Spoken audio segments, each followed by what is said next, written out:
Rushing has always been a central aspect of Clash of Clans, and as the game has continued to develop over the years, more and more players have chosen to embrace this strategy. With the release of the newest Town Hall levels, an overwhelming number of players are deciding to follow the same path. But why is it gaining so much popularity, and is it truly worth committing to this approach? Today, I'll break down everything you need to know about rushing, explore how recent updates have tilted the game in favor of this strategy, whether it's good or bad for the future of Clash of Clans, and help you decide if it's the right approach for your playstyle. So, without further ado, let's dive right into it. First, let's define what rushing really is. There are three main types of players: those who take their time and progress steadily, maxing out their Town Hall before moving on to the next one. Then the ones that do the so-called smart rush, mixing rushing and progress, aiming to have fun, but still make a decent progress. And last but not least, those who rush, skipping upgrades and racing to the highest Town Hall level as fast as possible. While rushing might seem to go against the purpose of the game, it turns out there might be some advantages to this strategy. First of all, the game became too easy. One thing that has become clear is that Clash of Clans has been getting easier and easier over time, which is great for rushed players. With the introduction of equipment, the balance of the game has shifted heavily toward attacking, and Town Hall 17 is arguably the easiest Town Hall we've seen so far. In the past, adding something like the Inferno Tower or the Scattershot made a big impact, but now, with Supercell slowly nerfing key defenses, the game has become way easier overall.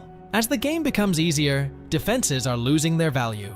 They don't hold up well against maxed attacks, whether they're at level 1 or max level. In fact, the strongest defenses offer the best value at their first level, and only slight boosts from subsequent upgrades. This means that a player who has all their defenses built won't be much weaker than someone who has spent years maxing them out.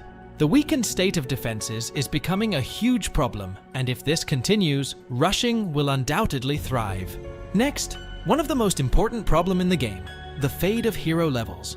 The release of equipment in December 2023 didn't just change attacking, it completely reworked heroes as well. With increasingly powerful equipment being introduced, upgrading your heroes is becoming less valuable.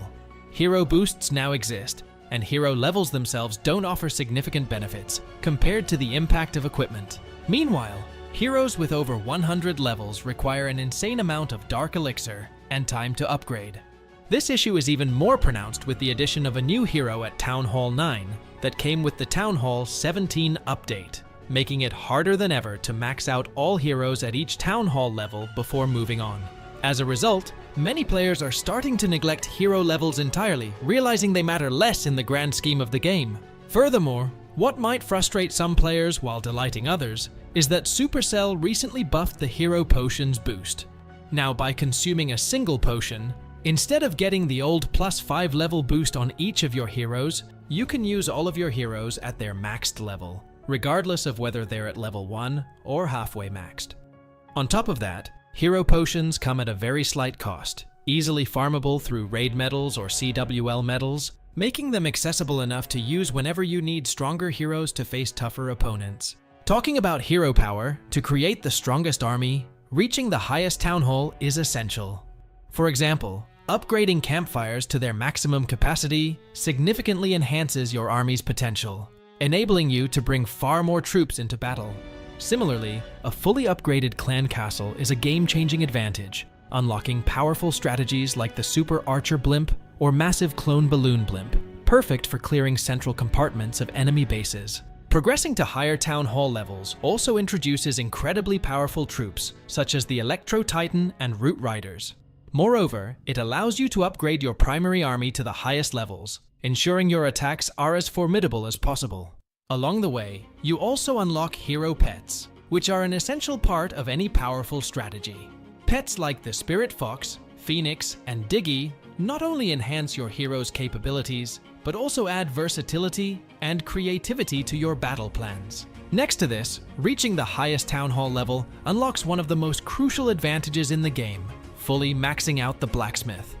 With the Town Hall 16 update, players can upgrade their equipment through the blacksmith, where each Town Hall level determines the maximum blacksmith level and, in turn, the highest achievable equipment levels. A common mistake for many players is assuming they've already maxed their core equipment at their current Town Hall level.